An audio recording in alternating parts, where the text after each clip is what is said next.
once you get put in a box and you're You're in the labeled box. a villain, Yeah. You're a bad person. then Yeah, the you're the feel Joker. good stories. It's not. Yeah, we don't really want to hear the gonna do feel good anything stories. for me. Let me ask you this: our boy Chad, right? Did it ever bother you that you would do a dance and Chad did a dance, and when they showed it on ESPN, they like Chad. They celebrated him. They was like, oh, that was a great celebration, and then you would do it same, almost not same, but something like it's a celebration. it's a just celebration, but yours would be like looked down upon. Oh, he's so selfish. Why would he do that? Yeah, his teammates aren't around. But it's the same thing. That's the only thing I did not. I couldn't stand that when that would happen. Day, yeah, but again, everything that I was vilified for, almost damn near condemned. You love being the villain, though. You love. But now, guess what? They're embracing all of that. Of course, because it's. But you know why? Because I was above my time, dude. I don't know if he was. Trust me, I was above my time. I know. I probably because I was doing danced. Stuff that they just didn't. They couldn't wrap their heads and minds around, and that's what these kids are doing now. I had better ideas than yours. I just didn't. What ideas? I had better. But you have to get in the end zone to show your idea. Your ideas were never put to use because you didn't get in the end zone. Six times.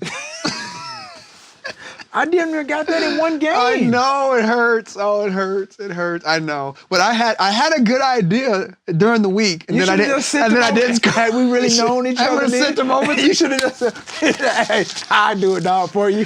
Hey, I got a good one, T. Make sure you do this one through me. Make sure you do this one this week, dog. Oh bro, man, dude, trust me, dude. My confidence was on another level, dude.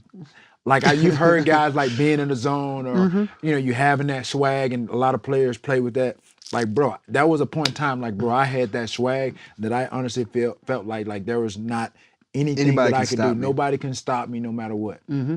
And that was really kind of what made me go off sometimes. Because you were in the zone, but you weren't able to be in the zone. They weren't in the zone with me. Of course. You know what I mean? You know, it's just like in high school. You know, the talent there's a big disparity between high school talent, college, and pro.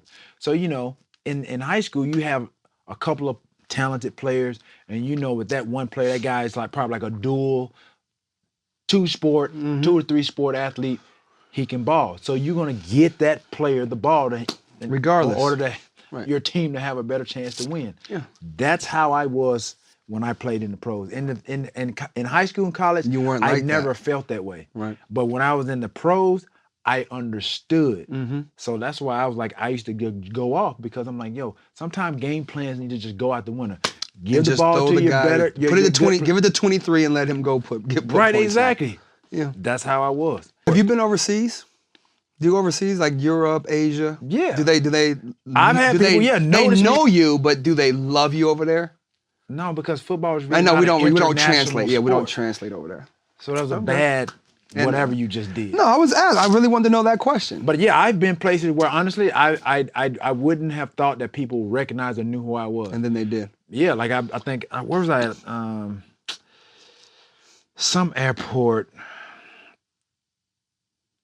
Romania? Was it Australia or somewhere? I just didn't think that just nobody would know who I was. And then I'm sitting at the airport because, like I said, I'm in a foreign place. You know what I mean? Mistaking me, which this is not racist, but I've been mistaken for Michael Jordan. Oh my gosh, disgusting. No, I'm not saying that to brag. I'm just saying, when you go to because you were tall and black and bald. That's it. Not because you're an athlete.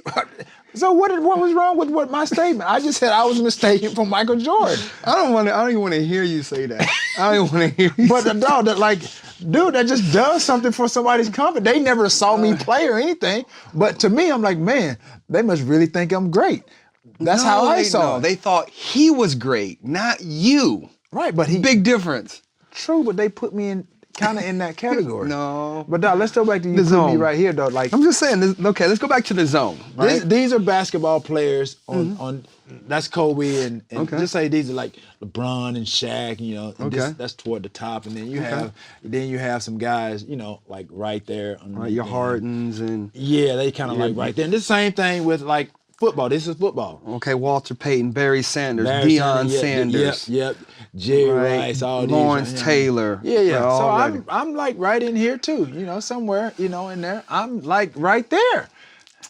As it relates to my state, you know why I say that, bro? Because, and I put myself in that category because I wasn't looked upon as being a superstar or somebody that people expected to be a superstar Facts. from high school or college. Or your first 2 years in the league. Or Right. exactly. I agree. So that's why and this is real talk. Like, so sometimes like I reflect back on my career and I'm like, man, I really did some amazing things based on where I, going to a small school. You went to a small school, what, Livingston? Langston.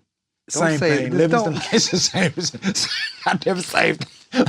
Langston University. Same. Say it with me. Langston University. It's still in Oklahoma. The last 5 letters NGSTON. It's the same thing. It starts with an L. Langston, Livingston is same thing. But yeah, you went to a small school. I went to UT Chattanooga.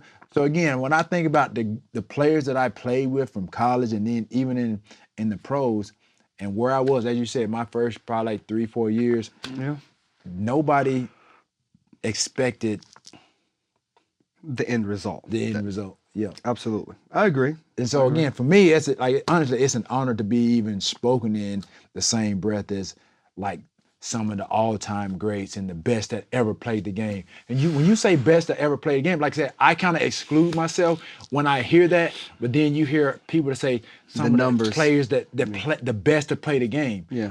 The players that you meet, your Lawrence Taylors, your Deion Sanders, Barry Sanders, Bo Jackson. Yeah, so bro, like for me to be even said in that category, bro, come on, dog. I'm like, I'm up here with Kobe and MJ and all these guys, dog. We kind of on the same plane, dog. I'm just saying, dog. I'm just saying, I just kind of move myself on up a little bit. Put you back on the table, dog. I'm just saying, I'm just saying. That's funny. Again, when you're in a zone, dog, right? Dude, trust me, it's nothing like it. This is the first time I noticed when I was in the zone, right? So when I was a rookie, when I got out there to the field, like say first game, say we're playing the Niners, right? I would just see red. Like I didn't see a number. I didn't see, that the helmet. I would just see red. It was moving so fast, right? What? Because that's what, when you're a rookie, everything's moving fast when you're a rookie, right? You see red, right? You see the jerseys, right? My second year, so you were in a zone in your first year? Easy. No, that was my first year. Second year, I started seeing numbers. Like, okay, this is 23. Okay. So things are clearing up. Right, names on the back of a jersey. Right, that was the transition. Things are starting. Yes. Right. My third year, I started seeing faces. Like, okay, I know such and such. You can see the face through the face mask, right? Stuff like that. It was slowing down for me. Then in my fourth year, I remember a play. I ran a slant, and I took 3 steps and ran a slant, and I could tell where the DB was because I could hear him breathing. Like that's how much, and that's some Bruce Lee stuff, dog. And then you catch the ball, you go to the ground, then you get up, and the crowd noise comes back to you. But it's like you're zoned out, you're blanked out. But everything, when it's moving that slow, that's when you're in your zone. And you woke up, and you know what happened, bro? Your coach is like, Hatch, you're late for practice. What are you doing? You've overslept. Hey, what are you talking about? That's the reality of that whole story. I like it, and then you're not finished it. That's how I felt. No, that's how I felt. Dude, you were tired. I just never got to the zone enough. I know what that's like to be in your first and second year. You're going through training camps 2 days. Everything is fast. 2 days is hot, dog. You was super exhausted, probably dehydrated. Dog, you fell asleep. You overslept for the second practice, dog. And you heard your coach like, Hatch. And you felt his breath on you. Hatch, wake up. Wake up! Hey, dog, that was my zone, oh, snap. Man. See, and then you told this same story. You must not know how it feels to be in the zone. That's what it sounds like. No, you don't know how the same story you just told me. No, you told that to your receiver coach, like, Coach, this is what I was dreaming. Can we make it happen?